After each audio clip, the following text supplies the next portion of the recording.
We don't condone the use of any illegal substance or any illegal activity. This video is intended for instructional and educational purpose only. Watch at your own risk. Viewer discretion is advised. 10, 9, 8, 7, 6, 5, 4, 3, 2, 1, 0. And they got it with a green leaf sway. See bunnies rolling up, we light it our way. Mr. Getters got the bombs, we puffin' all night. Talking cultivation, yeah, we're feeling alright. Light it up, feel the vibe, let it be known. Garden cultivation network, we on the scene. Rolling that green, living out the dream. Shouting about the strains, how to plan it right. Join us every week, yeah, we light up the night.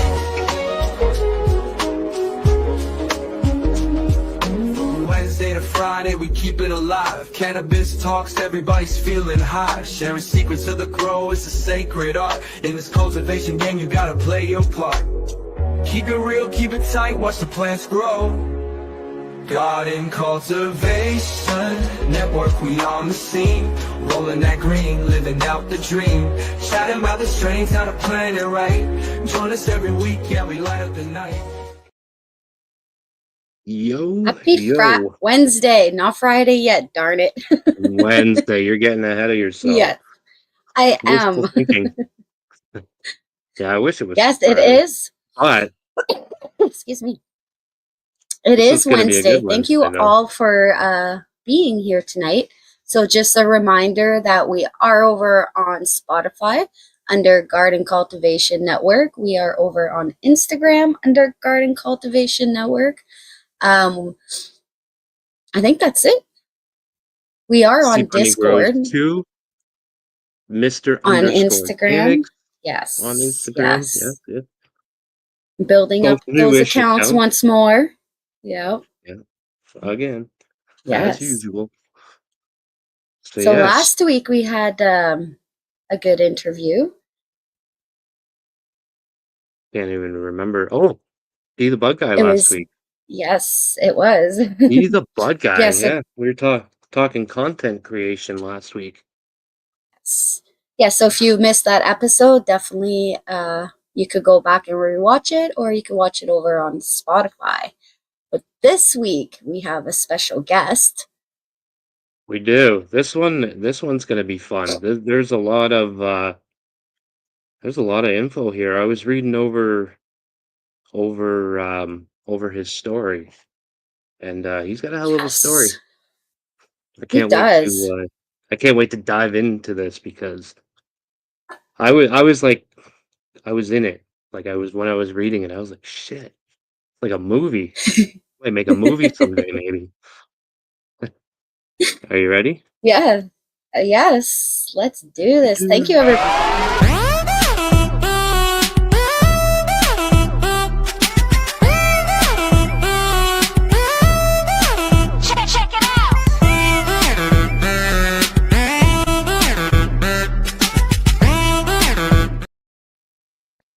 What is up? How you doing? How's it going, everybody? Happy Wednesday. Yeah, happy Wednesday. And when we were trying to find pictures for that video, you're like a myth. Like there's like 2 pictures of you. Like there's nothing. I was like, man, how are we gonna find a picture? I was like, we were about to just put your logo up, and I was like, nah, I know there's stuff. And I went so far back trying to find those pictures. It was ridiculous. I was like, shit. But yeah. yeah, you did pretty good there. Thanks. So for those who don't know, would you like to give yourself a quick little introduction on who you are, what do you do, and what you do? Yeah, sure. My name's Jake. I'm middle-aged. I like long walks on the beach. I'm a cannabis breeder. I own Romulan Genetics. I operate it pretty much solely by myself with a little bit of help on the sales side with the office manager. And a girl that helps packaging the seeds, but I do all the growing, all the seed making, all the testing. I've got a group of about 150 plus. Right now it's 200 plus testers that test everything before I release it. And yeah, I've been doing this for about 8 years, about 6 publicly selling seeds. And okay. I love it. It's 2017, right? Yeah. 2017 is when I account that Romulan Genetics started, that was when I became public on forums and stuff, giving the cut away. And 2019 was when I started making seeds and releasing them under Romulan Genetics. It was initially just, this whole thing was just a plan to get this cut that I had out into people's hands. I gave it away to a bunch of people, ended up giving it away to a company called Dark Heart Nursery here in California. And they sold thousands and thousands of clones eventually. When I first gave it to them was around 2017. And they sent it to all of the legacy farmers and all the big breeders in the Emerald Triangle area. And they all grew it out first and verified it and ran it through testing of their own. And then they eventually sold cuts and gave it to everyone. And I had people like in Canada and Europe asking me, hey, I can't get the cut. I can't get my hands on it. I'm too far away. Can you make seeds? And so I initially made regular seeds. And when I sold them, I created Romulan Genetics. And at the time, it was just kind of like a little joke. I'll make a little, company out of this. Because all I was going to do was make those seeds, and that was it. It was originally called something different, though, correct? Romulan. No, it was originally. Was it? Yeah, so a long time ago, before I got involved. Yeah. What most people know it as, it started with a guy named Joe Slikerman up in Canada. He showed up at Mark Emery's Compassion Club and had what he called. Mark Emery is actually from where I live originally. He actually went to school with my mom. Which is nice. He's a really good guy. So when Joe Slikerman showed up, he had this he called it Romulan, and Mark said, you got the same thing, Vic Scott. And there was a gentleman there named Vic High who had the same thing. It was known under different names before that, Port Alberni Pine Bud, and a bunch of other various names, because it wasn't really, back then things were a little different, and it really wasn't a strain other than people had cuts and they called it what they called it. And Joe Slikerman went away with, and he came back at a certain point, and Vic High and Mark both said that his thing had changed. This Romulan had changed a little bit, become more indica dominant. And then that's the Romulan Joe cut that everyone kind of, it became popular. And at that time, Vic High changed whatever he was calling, I don't know that part, whatever he was calling his cut, he started calling it Romulan. Everyone else called it Romulan after that. If it was, in the same family, the same genotype and progeny and everything, everyone just started calling it Romulan after that. Nice. Yeah, that's pretty cool. So you can tell me it's true or not true or not. I want to say I heard you say this maybe somewhere one time on an interview, but when you were 7 years old, you used to hang out underneath the plants and play with your toys and stuff, hanging out in the dirt up by the plants. Is that true? Oh, I was from diaper stage, like toddler. I was playing with my Tonka trucks under the plants. So you my grew dad around was it. huge. Yeah, I grew up around it. He was doing the breeding and some of the cultivation in our backyard, and he had another spot in another location that he was doing like commercial production, making a bunch. He was a really, really big drug dealer back in the days. But I grew up around it, and I was a little kid playing in it. And as I got a little older, there was, I wasn't playing in my diapers anymore, and they had issues, and so they built like booby traps around the place. By the time I was 7, we were trying to escape, get through the booby traps, me and my friends, and get over the wall and get inside without getting, having this log with nails come down and hit us and all this different stuff. Because there was a bunch of different booby traps around this thing. So would you say you? Yeah, it was really fun as a kid. It was really fun. Would you say you were always passionate about it, or is that something that came later on?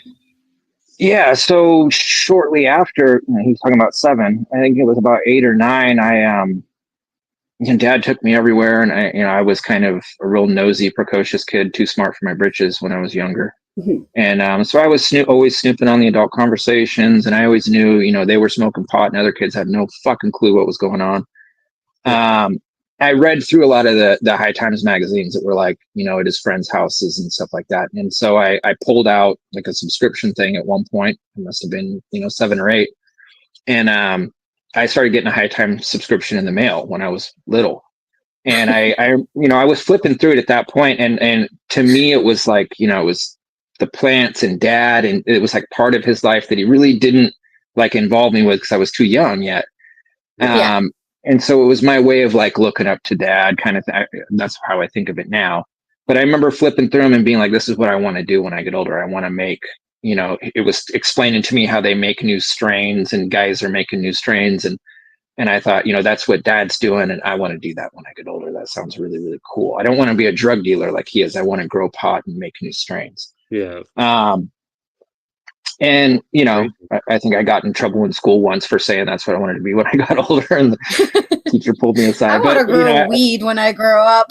Yeah. I mean, back then your teachers expect everybody to say, I want to be a fireman, or I want to be a doctor, or I want to be a police officer. Exactly. And here's Jake saying, I want to be a cannabis breeder when I grow up. Right. I forgot about it pretty quickly. I know I got the High Times magazines for probably like 2 years because I had like old ones when I was 14, 15, and I started getting back into those things. But yeah, once I was, like a freshman or sophomore in high school, I was selling weed and smoking weed. And it went from, selling 8s to ounces to quarter pounds to pounds really quick. I joined the Marine Corps. I got out and I pretty quickly got into interstate trafficking and did that for a while, and was coming up to farms up here in the Emerald Triangle, and mostly Paradise and Grass Valley farmers, buying weight from them and then selling it all over the place. I got arrested for that, did time, got out, ended up moving up to Northern California because I was in Southern California at the time. And I started a company doing electrical engineering. I was doing architectural design, and things were going really great. My pops passed away. I found myself with this cut, and I was growing it and giving flower to friends, and people were saying, hey, can I get that cut? This is so good. And it just turned into this, you got to get that cut out to people. And it was just this thing that kind of spiraled over a few years. And I suddenly at one point kind of felt this responsibility. I got what was so special about it. It wasn't just something that got you high. There was a whole like kind of legacy and history that went with it. And I was like, it's my responsibility to make sure it doesn't die with me, And so I went on this whole little mission to spread it out there. Now here I am. That's awesome. I've retired from doing the electrical engineering, and this is what I do for a living. I just make seeds and make new strains for people, and I love it. It's great. That's a pretty cool retirement story, I guess. I mean, like that is. A lot of people retire and then that's it. You know what I mean? Like when you get to retire and then do what you love, your passion, what you want to do. I think that's what we all kind of aim for. When we're working through our careers and whatnot, and someday I'm going to do what I really love, and most of us don't. So I think that's super cool that you're able to actually do what you wanted to do from a young kid. Now you're sitting here and you're living the dream basically. Which yeah, sure am. Yeah, and what I was doing at the time, because I retired now 3 or 4 years ago. I was still doing this on the side at Romulan Genetics, and I was had this other career going, and it was taking a lot of my time. And I made really good money as an architectural design electrical engineer. I could make 20 grand plus in a week really easily. But I got to a point where I didn't love the work anymore. But at the time, it was like I loved what I did. I built this company. I went off and ventured on my own and had all these, great contracts coming in, and it was really, really successful, and I loved it. But as I got into growing and breeding more, it was just like, I don't even want to do that anymore. Like I didn't care about it. It was just, I fell in love with the plant, and the way I explain it to people now is like, at this time. Yeah, the plant chose me, and from there on, it was just like a ball and chain. This plant has me. I'm its prisoner. I do what it wants me to do. Yep. I don't get many vacations. I haven't had a real one in years. I don't even remember what that feels like. I can't really venture too far away from my house because I got cuts and plants and all these things to take care of. But I love what I do. Yeah. How hard is it for you to have somebody else watering your plants or looking after your plants if you wanted to go away for a couple of days? Like how does I know what it's like I know what it's like for me, but yeah, I've had help in the past years ago, and I stopped doing that because I can't.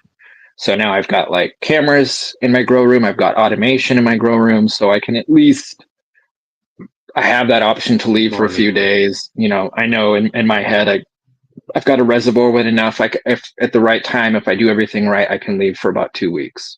I haven't. I don't know if I'll ever actually do that, but I have the ability to do that. So Nice. Yeah, I used to do it, but and we're not going to got try to a point. Exactly. You know, like you get mad, you blame someone because something happened to a plant, and they don't know what they're doing, and so there's just Yeah. it's just not something I want to try anymore. Yeah, I've done that before, like gone away for, like a week or 2 weeks or whatever. Left a big long list for somebody to come over and look after my plants, and I came back, everything was half dead, yellow, burning up. They had no idea what was going on, and I just, who can I be mad at? Not them, like you said. They don't know what they're doing. They've never done this before. This is their first crack at it, so Yeah. it's my fault Right. for leaving. I'm the only one Yeah, to be and mad. So as a breeder, there's like, as things got more serious for me, there's other concerns. I have, cuts of things that no one else has. And so there's right. issues with that. If someone knew that, Yeah, that's whatever. true. And it's, an interesting side note we were talking about earlier, Vic High having, a Romulan cut and everything. How he acquired that was house sitting for plants. It was for an old timer, and he took a cut, and the guy told him, don't take cuts. But he took it because he thought the plant was dying and he didn't want to kill it. So he took it home where he could take better care of it. And as time went on, he kept that. And eventually that old timer found out and said, do what you want to do with it. Vic High ended up breeding with that Romulan cut and gave it to Brothers Grimm Seeds, who bred with it, starting in the mid 90s. And another interesting side note is Brothers Grimm Seeds now uses my cut instead of the Vic High cut they were using for all the Romulan breeding. I gifted it to them a couple years ago. Nice. Yep. Nice. That's cool. Is your stuff available on other sites as well? Because I know you have the Romulan Genetics site. That's your own. So that's all your own we stuff. But is there other we have sites that you can get stuff? we have our main website at www.romulangenetics.com, and on there's a page called Seed Bank Partners, and you can see we've got about 15 or 20 different seed banks that are partners of ours. A couple of them are brick and mortar locations. A couple of them operate through Strainly and don't really have their own website, but most of them are really big seed banks. There's some that are in Europe. There's some that are here.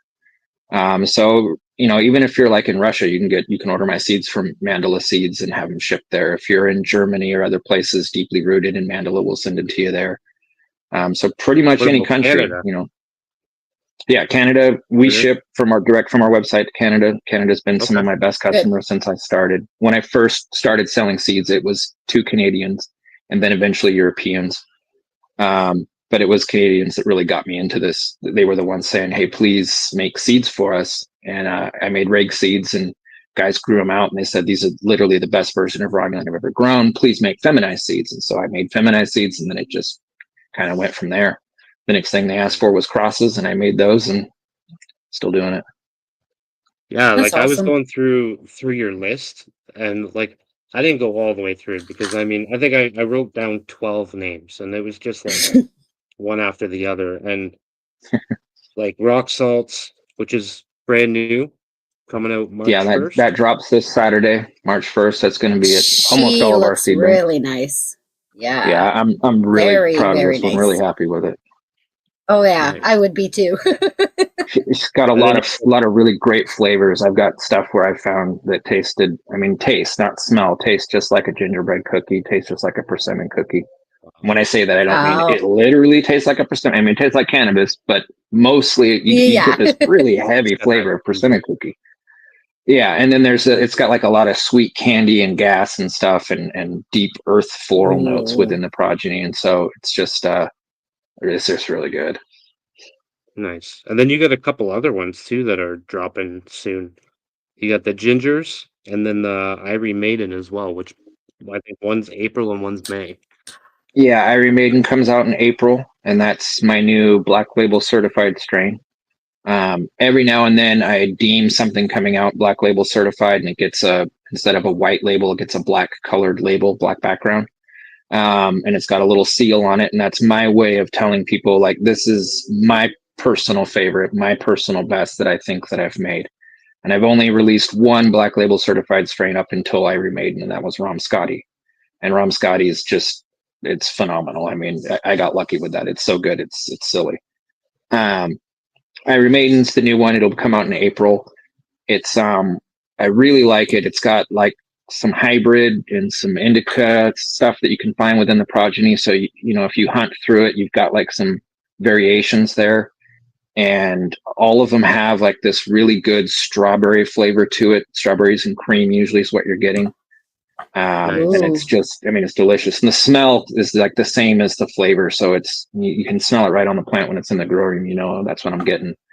But the high is really, really good. It's just got a phenomenal high. And I'm really, really happy with it. That comes out in April, and then Gingers comes out in May. And I'm working on, everyone's asking me constantly, when are you putting out more Ramscotty and when are you putting out more Pure Crush? And so anyone that's watching, I'm working on it as soon as possible. Every now and then I have issues making seeds. There's little things that will happen. And if they don't come out just right, I don't want to sell them to people. So the Ramscotty looks like I'll be able to restock in April, and Pure Crush is hopefully April, but it's not looking really great at this point. I kind of took a little branch off and looked at some of the seeds, and they're not forming really well on it. So we'll see. Yeah. But I keep cracking away at it. Pure Crush and Ramscotty are a permanent fixture. They'll always be kept in stock at some point. But I have to kind of catch up to the demand and get to a point where everyone that wants it's got it, and then we can keep it in stock. Nice. Right now, that's the hardest thing for me is I release something and everyone buys it all. And then it's like a month later, they're asking for more, or 2 months later. And I'm like, this takes time. I can't do it that quick, you know? Yeah. You're doing this on your own, basically, like you already said earlier. So, I mean, like you're doing the breeding, you're growing, you're doing it all. So, I mean, trying to keep up with it, like, you're only one person. So trying to keep up with the demand of this community is like shit, you know? Crazy. And you got another one that just came out not too long ago with the salty pickle. This is one I've been hearing a lot about. I dropped salty pickle I think there's last year. Along going on with that one, isn't there? To be I'm doing a home growers cup, a home growers competition. So it's salty pickle itself. It's, in my mind, would be like kind of like in the mid-range of what I've made, and maybe unremarkable, other than the fact that it finishes really fast. Most people are going to have it finished by day 56, if not by like day 49. But I've had in cocoa under LED, I've had plants finish as early as day 42, which is really, really quick. And I like that about it. It's a really good smoke. It's got really good flavor, good high. The name is only really attached to specific outliers as far as them tasting like pickles. And it's not like this really obnoxious, like a slight hint of pickles. I've tried to explain to people. People hear the name and they're like, "Oh my god, it tastes like pickles!" And there are stuff that tastes like pickles, but it's not. You know, that shouldn't be. You know, I've tried to explain that properly. It shouldn't be exactly what you're expecting. But you will find it. So it's really good. But when I was releasing it, I didn't really have that many packs, and I was kind of deciding what I should do with it. I try to do something every year that's like a give back to the community. Last year before this, I did a box set golden ticket giveaway. So if you bought a pack of seeds, you scan, all my seed packs have a QR code that if you scan it with your cell phone, it takes you to the lab info and the pics and the grow info and everything. And so that way, if someone doesn't grow something for 5 years, they can scan that QR code and they know, how long it's going to flower for and everything. And they don't have to ask me. So the way it worked was if you bought a pack of seeds, and I can't remember what seeds it was, but it was maybe a couple different strains. You scan the QR code, and if you won, it would come up the first screen and say you're the golden ticket winner. And the box set was like, just the first one I did was a huge, massive collection of other breeders' seeds with some of mine thrown in, and it was like $5,000 worth of seeds. It was a huge box set, and it had a hat, a hoodie, and other stuff in it. And then I did another one almost.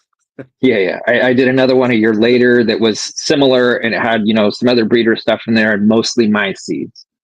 And I was like, I don't want to keep doing the same thing every year, so I'll do something different this year. And I came up with the idea to do a home growers competition. And the cup is, you buy a pack of Terptomaniac. Actually, we were talking about salted pickle. I was wrong.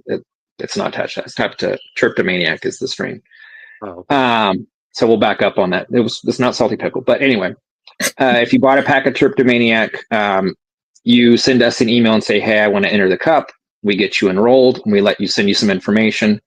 And what it was is you had about 6 months from October 1st to April 1st to grow it out, pick your best plant, take 5 grams of flour, dry it, cure it, all that, and then send us a sample of that flour. And I'm going to have some judges come in and help me out. One of them's been trained by the people that run the Emerald Cup. So he's got some really expertise as far as how to judge things properly. We're going to film everything. So it's all, it's all as transparent as can be. And then we're going to have 3 judges. We're going to pick, the best sample that comes in. And initially the cup was, I was hoping to at least get 50 people to enroll. And if they did, I was going to have 3 grand prizes. One was a really nice custom glass dab rig set that's worth like 3 or 4 grand just on wholesale price. It's probably like a $5,000 dab rig. The other prize was going to be a really nice Grower's Choice Light. And then the third prize was going to be $1,000 cash. We didn't get 50 people to enroll, so I can't really just like throw the farm away. So now it's going to be 1 winner instead of 3 winners, and then the grand prize is $1,000 cash. Nice. So as long as they send flour in by April 1st and they've enrolled, then it's going to be part of the judging. And we had about 37 people enroll. That's still pretty good. I mean, is this your very first like cup that you're doing? It's first time doing it. So, and I'll see, it seems, even though I didn't have that many people enroll, we only sold 100 packs. So that was kind of like part of it. I didn't want to have it be attached to something where I've sold, hundreds of packs and then have all these flower samples coming in the mail. Yeah. So, but we didn't really have that many people enroll, and it's fine. It's enough. It seemed like a pretty decent turnout for being the first time I've done anything like this. And if it ends well, for sure, I'll probably do it again next year. At some point, it'll probably get a little bit too big, and I don't know what I'll do at that point. But well, I think like we were talking earlier, like it takes time, word of mouth. Like after a while, you do your next one might be the one that's bigger than you need it to be, and it might only take one to get there. Like once people start hearing about it, and like with me, when I see like grow offs and stuff, and I'm like, shit, I wish I had entered that. When I start seeing everybody's plants, and I'm like, the hell was I thinking? So I mean, I think a lot of other people are like that too when they start seeing the posts coming out and seeing people's gardens with these plants, and they're just like, damn it, next time I'm getting in it next time, so next time might be the one. I know as soon as people see that, like, look, all you had to do is buy a pack of seeds and send 5 grams of flour of it to maybe win $1,000 or more than that down the road. Everyone's going to want to be part of that. That's not hard to do. As long as you feel comfortable sending 5 grams of flour in the mail, that's, you just grow it. That's all you got to do. But I think though too, like for me, like grow offs are more than like even winning the prize. Grow offs, like you get to meet 36 new people possibly that are in this grow off, and that's the biggest part. They're growing it, and it's almost like a whole new community of people that you get to get involved with, and you might meet some lifelong friends out of that group. You might not, but you might, and I think it's super cool. I already know for me on my end, it's like I can't lose. It's a way to give back to the community. I really wanted. I've still got the dab rig and stuff. So if I do it again next year, I'll do it for that. So it's just a way to kind of give back and say thank you to my customers for being customers. Because I've got people, they're on my tester crew and they get seeds for free, and I drop a new strain, and like half of them show up and buy that new strain, and then. There's another huge group of the customers when they're buying it from our website. We see it. It's like the same people come back and buy every new drop and keep coming back. And so I try to, my sales manager helps me, and we try to like pay attention when we see someone's name pop up for that. We try to give them free packs in their order and do extra things for them. And at the end of the year, it's like, maybe I missed a couple people, so I'll do this, big kind of give back as a way to say thank you. It's, a lot of people, probably look at it as it's just a promotional thing and all that, and it's really not. It's like my way of saying thank you to my customers, because who I have buying my seeds, I've got some random people that show up all the time, but I've got like this core group, and I like to, find a way to say thank you and at least show my appreciation to them, because it's, I'm going on 6 years now, and I've got since day one the same guy and the same, other 24 people keep showing up and buying every single drop that I put out. and you can't which not is, notice that, you know. well, yeah, exactly. Yeah. I know Thurgood. I mean, he is great He's one of them. advertisement. Yeah. He's great advertisement for you, man. He's every Friday he's coming on and he's showing his plants. And like I swear I can smell his plants through the screen when he's putting them up there like that. It's that nice. But Yeah, he actually just he's got asked some good growth too. he does. He just asked a Yeah. question a couple minutes ago and it was what's your most slept on strain? I would say, well, I would have said in the past Mellow Kitty, but everyone kind of turned on to that, and now it's almost sold out completely. There's not too many packs left for anyone that wants to know. I've only got like maybe a dozen packs left on my website. I don't know about the other ones, but that's it. It's done after that. I've got other things to do. That one was pretty heavily slept on. The other one was fermented. It was a collaboration I did with a really small company called Offensive Selections. They're not really known so much for breeding. They're known, pretty well as growers. He's from Washington, if I'm remembering that right. Might be Oregon. But I did a collaboration with him. He sent me this cut of a very special plant he made called sourdough. And I made fermented with that, crossed it with Romulan, and it came out really fantastic. It was like, for a long time, I've kind of in my head had this, grade scale of what are my best strains, and I number them. And fermented is right behind Rom Scotty. It's maybe not anymore in my mind, but for a long time it was. And it is. It's for people who love Rom Scotty, fermented is almost as good, but Nice. unfortunately it's gone. Offensive Selections I've been in contact with. They kind of moved on from what they were doing, and he's trying to get the cut back. I happen to have a cut that I could make S1 seeds with, but it's not going to be the same fermented. So I can at least do that at some point. I have a cut that I can pass that out so that clone banks can get it in people's hands. But, as far as fermented, I think that's the most slept on one. Nice. When you're working on a new strain, how long does it take from like the idea of crossing something to the time it's in people's hands as a tester? So rig seeds is a whole different story, but most of the stuff that I make and release now are F1 filial generation feminized seeds. And they are always a minimum of a year from the moment I start, not concept, to being released. And that's if I rush it. Like I've got a cross with UK cheese that I'm kind of pushing through the door because I know the exit is cut really well. And there's some, not really cutting corners, but I don't have to do the same things that I do. Typically it's about a 2 to 3 year window for an F1 feminized seed strain from the moment I conceive of it to, finally going out the door. What it entails is some of my crosses, I'm making a cross first, and then I pick something from that, and then I do that with Romulan for an F1 feminized seeds. So that obviously takes quite a bit longer. That's another year or two on top of things. But otherwise, if I'm just going with a cut, a known cut or something, I grow it out a few times, even if I feel familiar with it. I grow it out a few times to kind of affiliate myself with it and kind of get a feel of where I'm going to go with this. Sometimes I'll reverse one instead of the other, depending on what I'm thinking.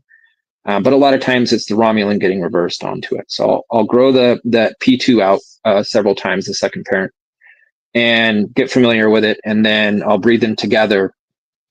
I get a small test run of seeds that I grow myself once. This is how it used to be. I used to grow it really well first. And if it passed that, then I would put it through a stress test where I grow it intentionally very, very poorly. Now I'm starting to shift and switch that. I'm starting to do the stress test first to weed out those things right away and then do a good grow. And if it passes that good grow, it just makes more sense. But I was doing it the opposite for a long time. Yeah, you almost get to skip a whole step that way. Yeah. It'll help me from wasting more time is what it will really help me with. Yeah. So right off the bat, I can be like, no, I don't need to send this off to my testers. I don't need to just scrap it. I can get rid of the cut if I want to, all that stuff. So that will take me, from the moment of conceiving of it, it's like 6 months before you've made the seeds. Then if I rush it, it's another 6 months before I got that first test done. And then another 6 months for that second test done. And then at that point, I package them all up to a bunch of testers. You know, it costs over $1,000 just in shipping to send them out to 150 different testers. And then they grow it out. And I usually try to ask them for between a 6-month to 1 year period to finish these testers and let me know how it went. And if it passes through them, then I schedule it to be released. But I will only drop 1 new strain per month, unless it's like a box set thing, which I just did my first box set a few months ago. So normally I do 1 new strain a month, and most years I drop 6 to 8 new strains per year, about max, because the rest of the time it's restocks, and I don't drop anything new in December ever. I usually skip July and August in the summer. So Nice. Are your strains more for like an indoor grower, or do you have certain strains that you would recommend more for outdoor growers? I've released stuff that was specifically bred for outdoor. I've released stuff that was specifically bred for indoor. I've kind of learned my lessons already with doing that. I made a strain that was specifically for tent growers, indoor, stays short, all these things. One of my customers went, yeah, to hell with what you're saying, and he grew it outdoor, and it grew into, I mean, it's the size of a house. It's like 20 feet tall and just huge, massive trees. And that was peach around. That's still available in reg seeds. That's funny. We were looking at the names, and I said I was laughing at that one. I was like, "Hey, look at that! It's peach around." Yeah, I was having a good time with that. That's a funny name. I like it. Yeah, nice. Yeah. That would be me. That would be me 100%. Don't grow this one outside because it grows small. It's better for indoors. I would be the first one putting it outside for sure. Yeah, and it was from concept. It was, I'm going to make something for tent growers that doesn't stretch too much, that stays small and veg, and you can when it gets the right height, you flower, and it stays around there, and so it's perfect for tent growers, and it does do that. But I had no idea, because I intentionally bred it for indoor. I sent it off to all my indoor testers. That I'd have a customer buy it up and grow it outdoor, and it would just blow up outdoor. And it did. It was the crosses, Tropicana cookies and Romulan, and it just, both of those do pretty well outdoors. So, and it came out phenomenal for that. And I've made stuff that was specifically for outdoor. A lot of things get tested by like 75% home growers indoor, and then another 25% outdoor growers. So a lot of the stuff I release will be tested outdoor, but it's depending on the timing of things. Maybe they don't even let me know how things went until I've already released it at that point. Because if they don't get it going this season, they wait till next season, then it's just way outside the window. Right. You're kind of limited to a certain time when you're outdoors. So I feel like if you asked me, I would tell you most of my stuff's meant for indoor. It might not do great outdoor. But I've seen over the years that just about everything I've made has done just fine outdoors. And Romulan, totally, the cut that I have knocks it out of the park outdoors. I mean, it's just this beautiful, huge plant with a massive yield outdoors. It's nothing like it is indoors. It's like a whole other beast outside. So that's one of the first parents. That's one of the P1. It's the P1. Depending on what I'm crossing it with, for the most part, the stuff that I work with is also great outdoors too, because I'm just a little more old school that way. So most of the stuff, probably 90%, 95% of what I've released is going to do great outdoors. Yeah. But me personally, I feel like I've made it to be grown indoor. Yeah. Well, you're more of an indoor grower than anything else, right? Right. Well, I'm limited. I live in a really small home. I got a really small property. I can grow outdoor, but it's like a couple plants at a time, and there's not much else I can do about it. Yeah. Nice. And I find too, like going from California to where we are, like we're in Ontario, Canada. So what might be an absolutely amazing strain in Northern California or Southern California, then you come here where we have like this crazy wet season and early snow, frost cold, and all this other stuff too. So that would be another thing. That would be another thing I would do. You would probably say, no, don't grow this one out in your area because this might happen. I would probably do it anyways just to see what it did. And that's go against the grain. More than likely, if you catch me at the right time, I'm going to be like, do it. Yeah. Catch me on a grumpy day, and I'm going to be like, oh, it's not meant to be going outdoors. Don't do that. Yeah. Yeah. I So just like to Thurgood is try new asking things. how many weeks veg is recommended?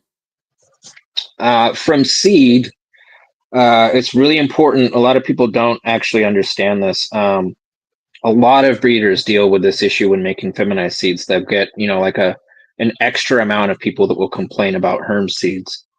And the thing with herms is there's kind of like a portion of the community that doesn't quite understand the cause and the symptom of it. And a lot of people tend to think that it's all genetics and you blame the breeder.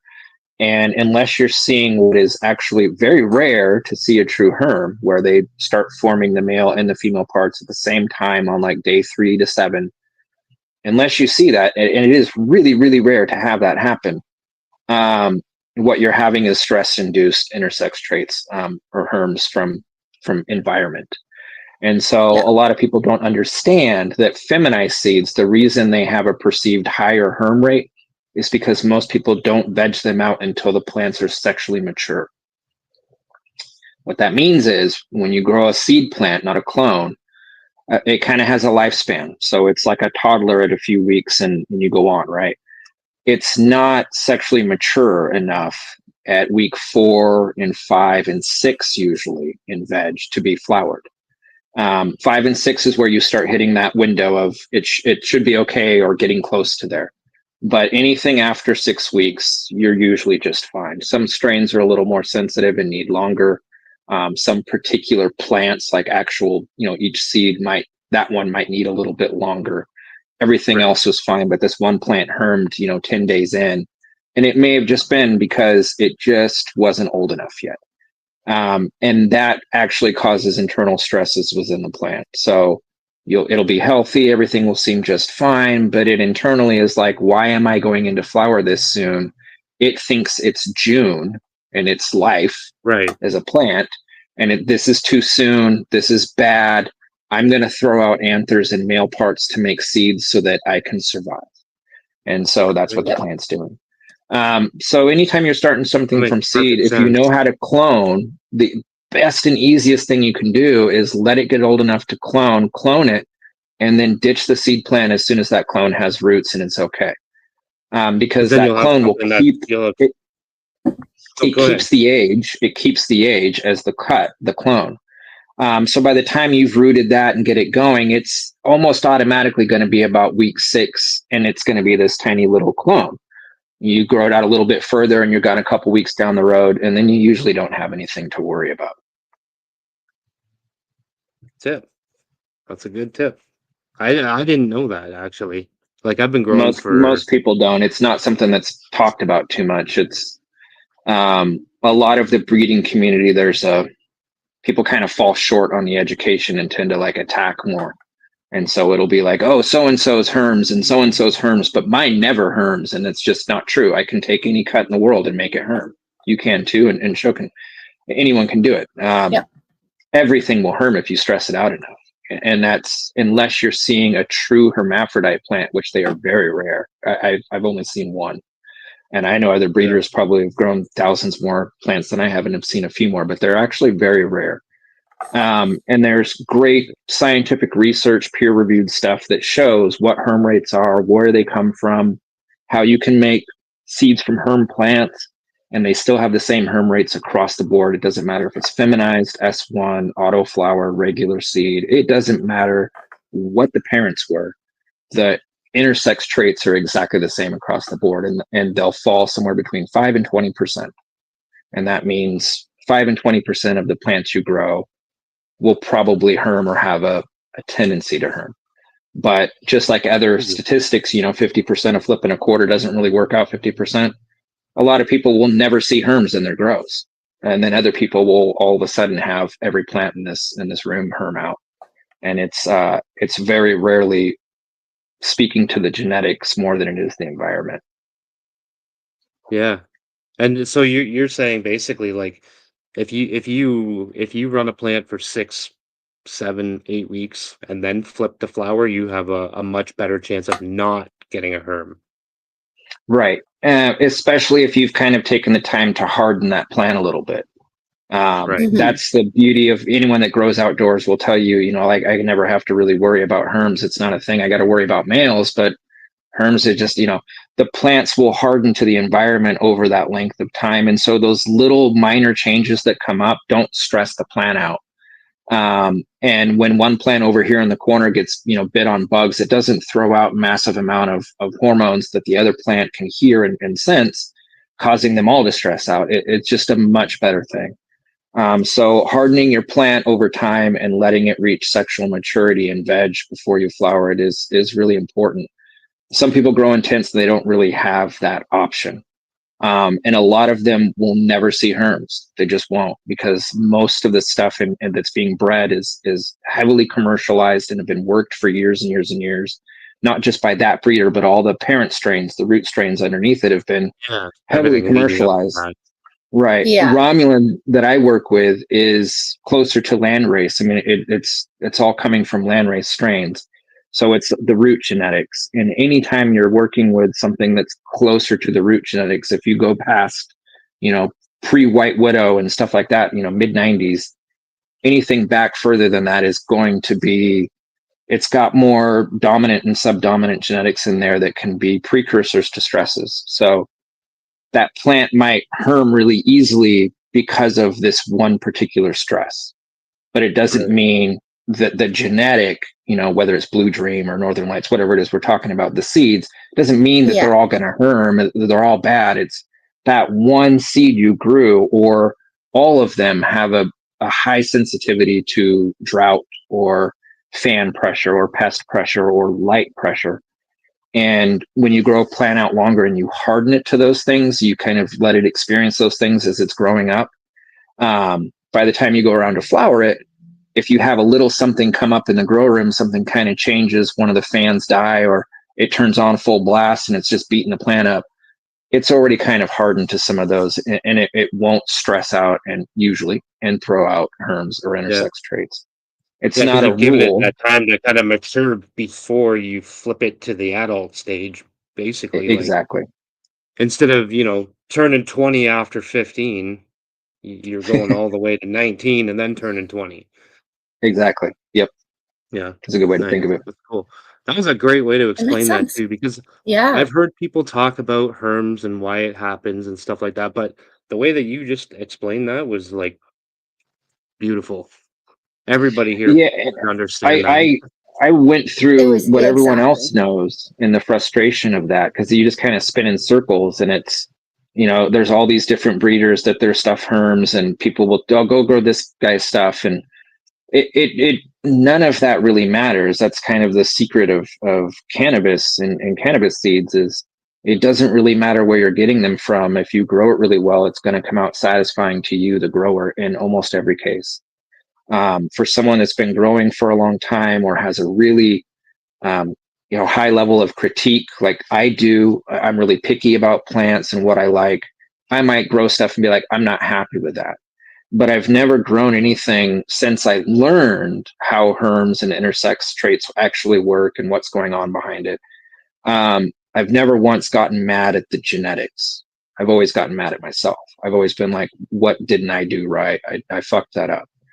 I had this conversation the other day with somebody. I won some seeds. I'm not going to say who the breeder was because it doesn't really matter. But he said, if you have any problems, just let me know and I'll get you some new ones. And I said, well, what kind of problems would I have? And he said, well, these ones, this breeder has been known to have this problem. And I said, I'll tell you right now. I said, if I have a herm that comes out of it, I said, I've never, ever blamed the breeder for that. 110%. Whether I knew why it happened, I always blame myself for that, because not knowing what you just told us, even I still blamed myself for it because I knew something happened. I did something wrong. Right. So. Yeah, and people will go from that point to some friend or someone will say, well, hey, it's not your fault. It's actually the breeder.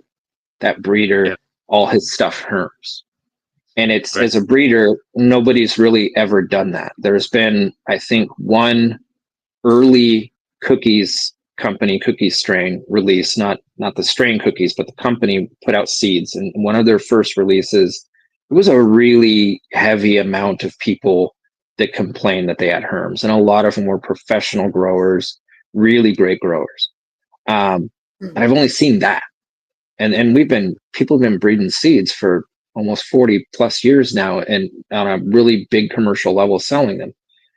Well, but what we've just had heard of is a lot of people one. a lot of people have complained, and a lot of people have shown pictures and all those things. But the reality is we have most of our popular cuts, a lot of our things like that come from herms and accidents. Right. We have stuff out there like cherry pie. That's the cut. Everyone gets it and they love it and they grow it. And it's known to herm on day 23. Everyone knows this. And unless you grow it, the right way, it's probably going to herm on you. That tells a better story than so-and-so's seeds herm all the time. Because when you start to understand that, well, cannabis herms, that's what it does. That's what it does to survive. And then you can kind of take that knowledge a little further and understand a little more about what can cause it to do that, instead of just jumping around from breeder to breeder trying to, not find herms. The people who have grown a long time learn that eventually. They learn it's, on some cases, it might be the genetics are a little funky or they just don't work in your environment.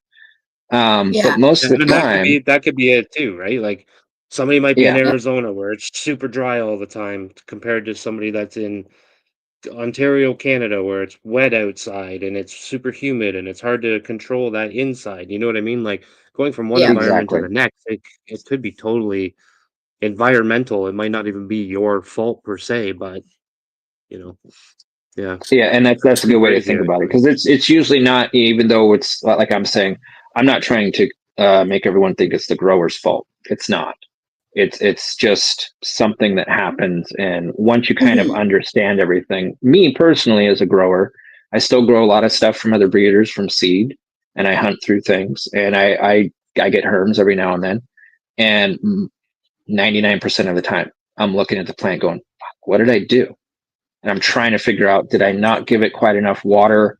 Did I let it dry back too much? What is it that did I not flush it? What should have I done different to not have this happen?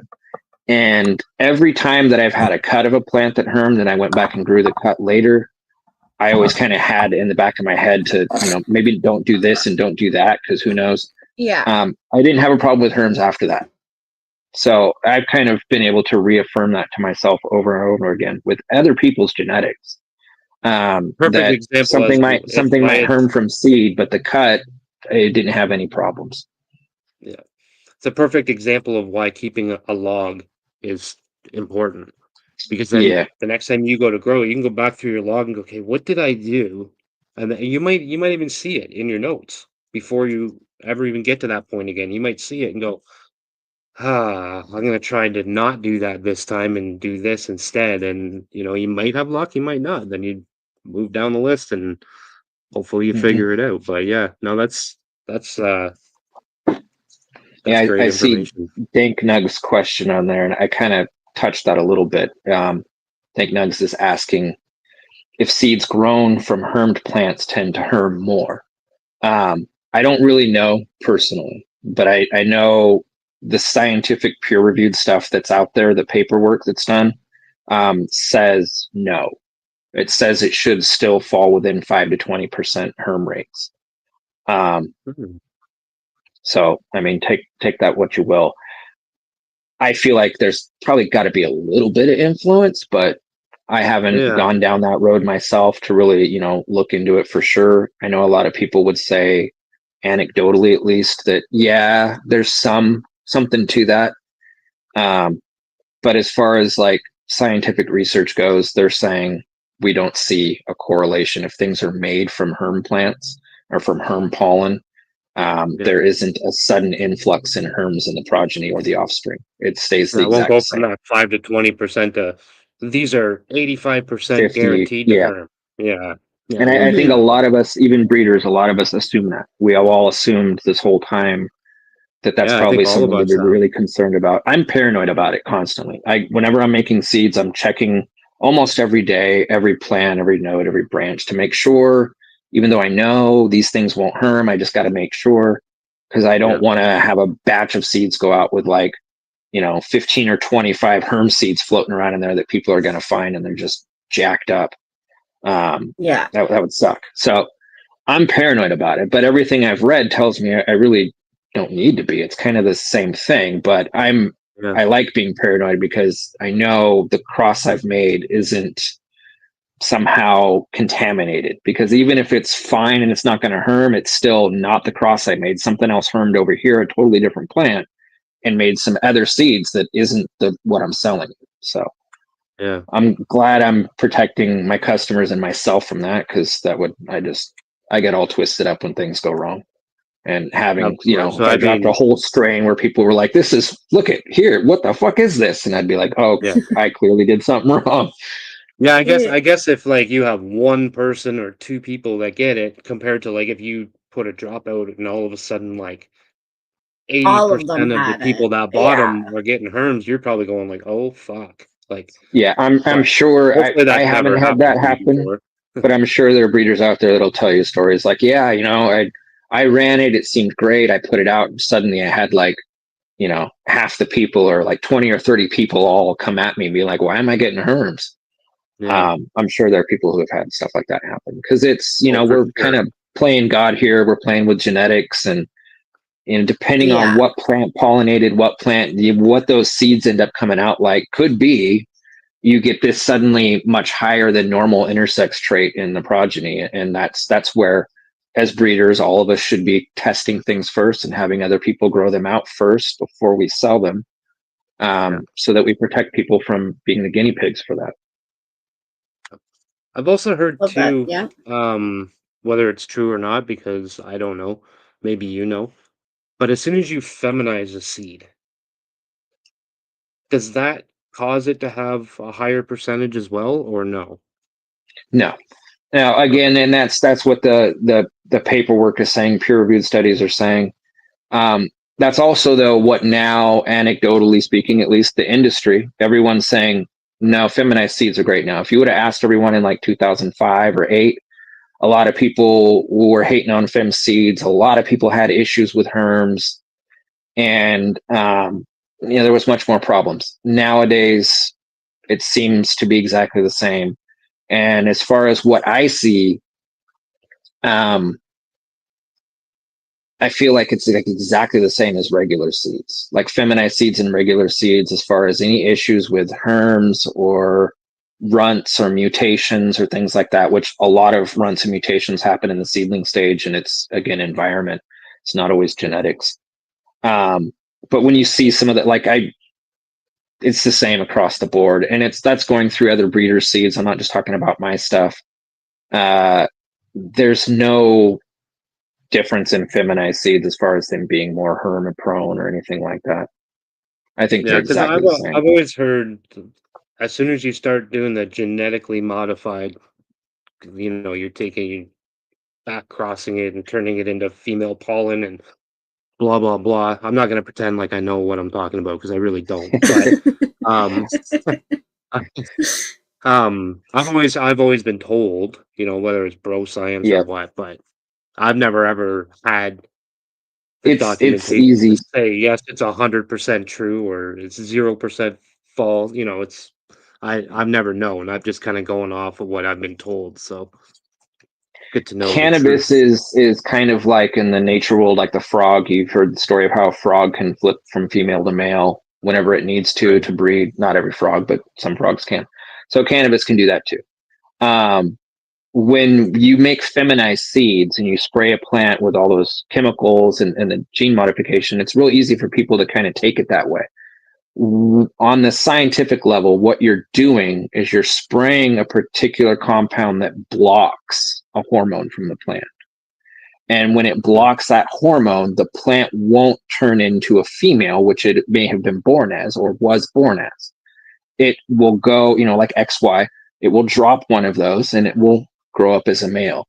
So you're not actually altering the genetics. That the cannabis, every single plant Already can flip has it. like that. Yeah. Right.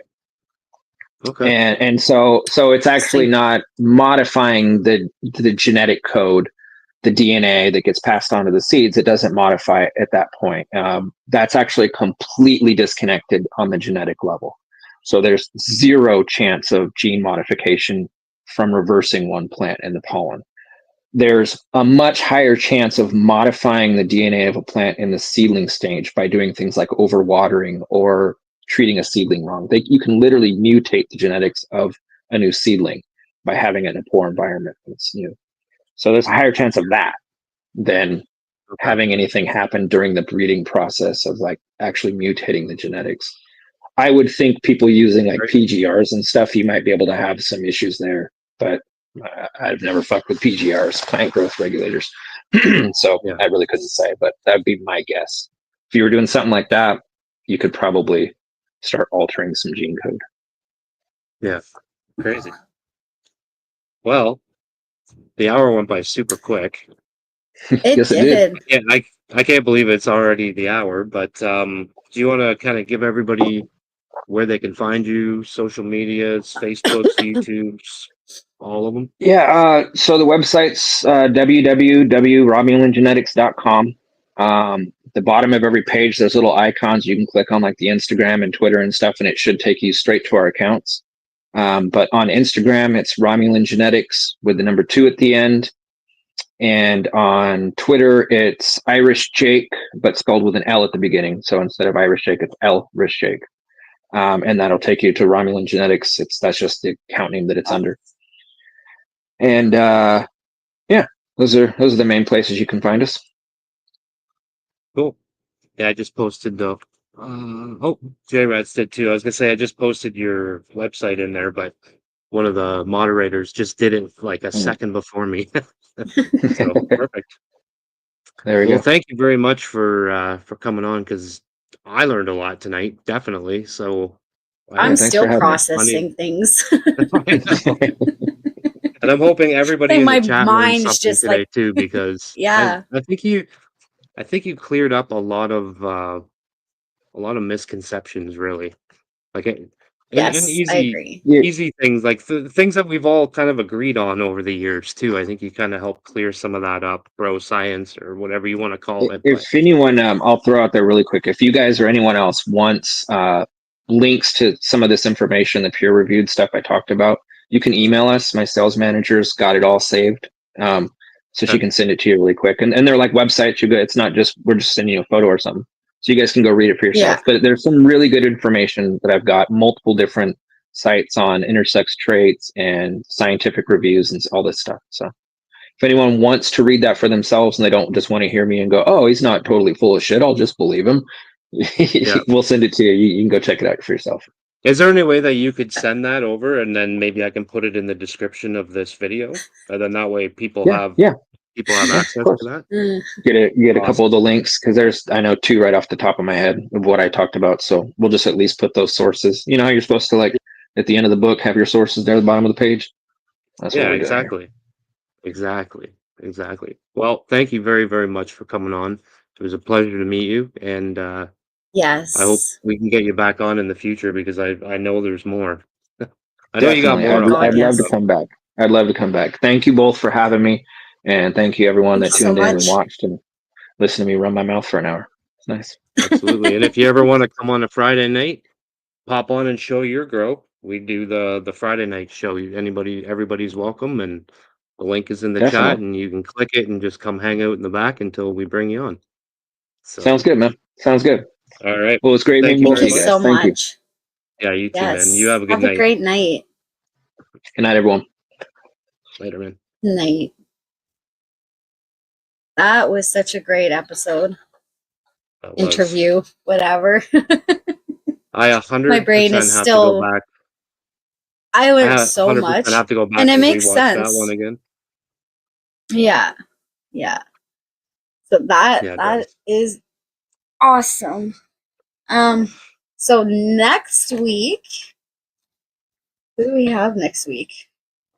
Pretty sure I know who we have, but I don't want to say it just in case. Next week we actually are doing a premiere on Wednesday. We are. So next week we have our premiere with Bud Trainer. Yeah. Yes. Yes. Yeah. Yeah, we And got it wasn't all a Bud Trainer though. So we've had Curtis a couple times. We've met Curtis in person, and this time we actually got H to come. So the reason we're doing it as a premiere is because H is very difficult to get at night. yes. He's an early Yes. to bed, It early was to so rise much kind of fun a guy. too. So next Wednesday we're doing the premiere with H, and we'll be in chat, hanging out, doing our thing. And yeah, Friday is Friday. Come show your grow. Come hang out. Come talk plants. Let's see your plants. And hopefully soon I'm gonna have some plants to show you. Yes, yes. It's been a long week. You good? I don't know. Am I back? Yeah, you're back. Okay. Yeah. So thank you all for joining us, and we will see you on Friday. Once again, thank you to Jake for coming on, and yeah, looking forward to next week and to see your Oh gardens. yeah. Hell yeah. Peace Good out. night.